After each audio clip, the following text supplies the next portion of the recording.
Okay, this is a pretty important business concept, and this is what's called the accounting equation.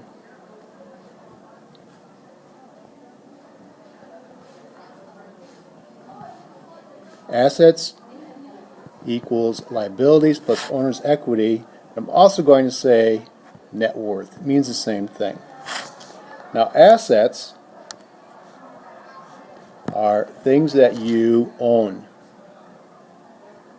Cars, ATVs, snowmobiles, houses, land, and money. Liabilities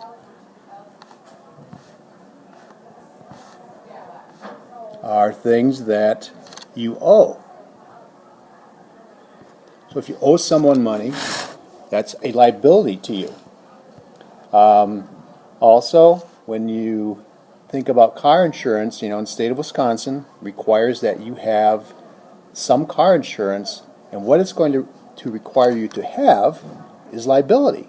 Because if you're in an accident or you're the cause of an accident and you get sued, you owe that money, and it's going to pay for those horrendous bills. The last one is owner's equity.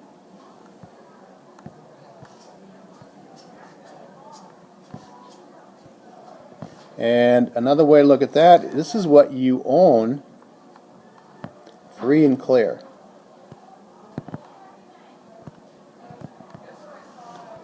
So, and every business is based on this.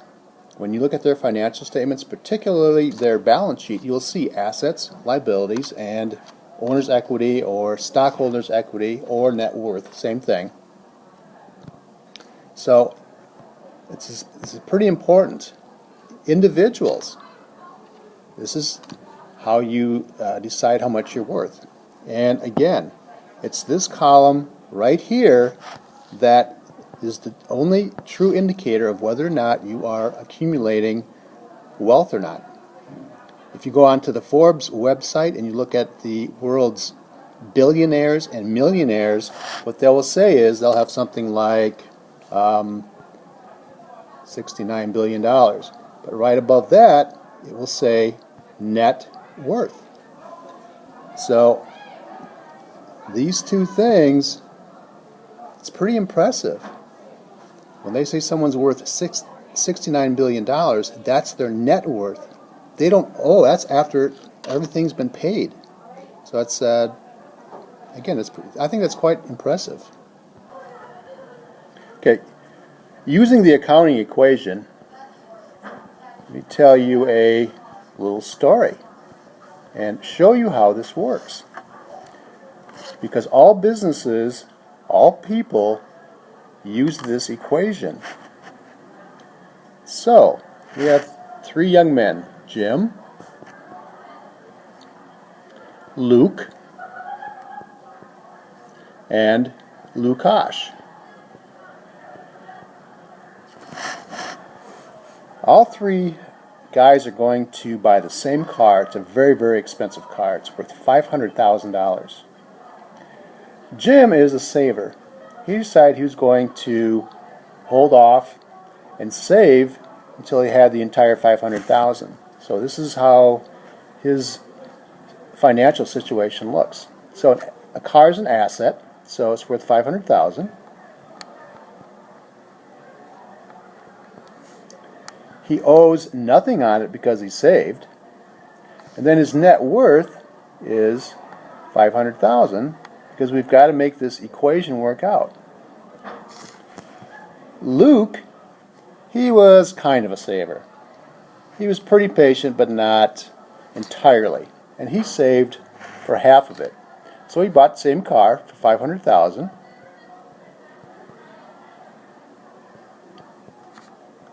He owed $250,000.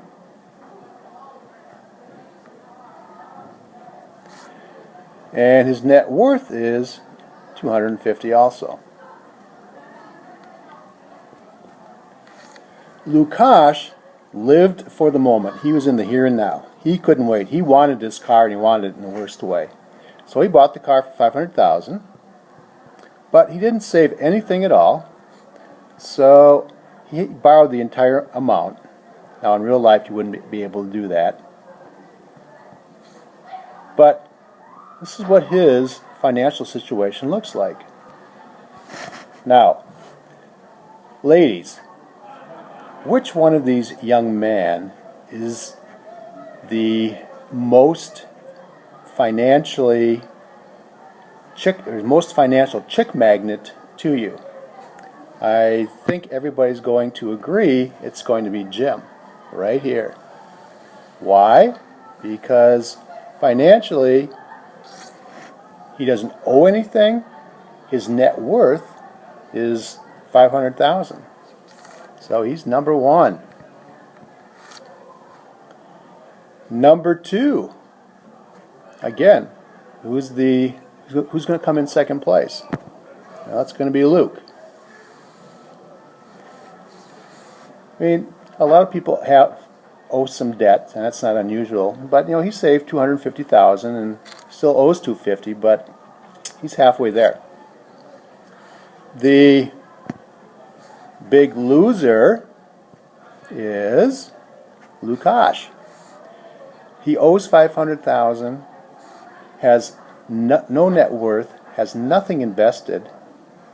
So from that standpoint, he's number three. But this is how it works. And again, this right here, this net worth column, or owner's equity, whatever you want to call it, as long as you got the word equity in there, means the same thing. Owner's equity, stockholders' equity, things like that, or net worth. This is the true indicator of wealth accumulation and how much you're worth. If you go to a bank, go to a credit union, they're going to do this, and if your numbers don't work out, you will not get the loan.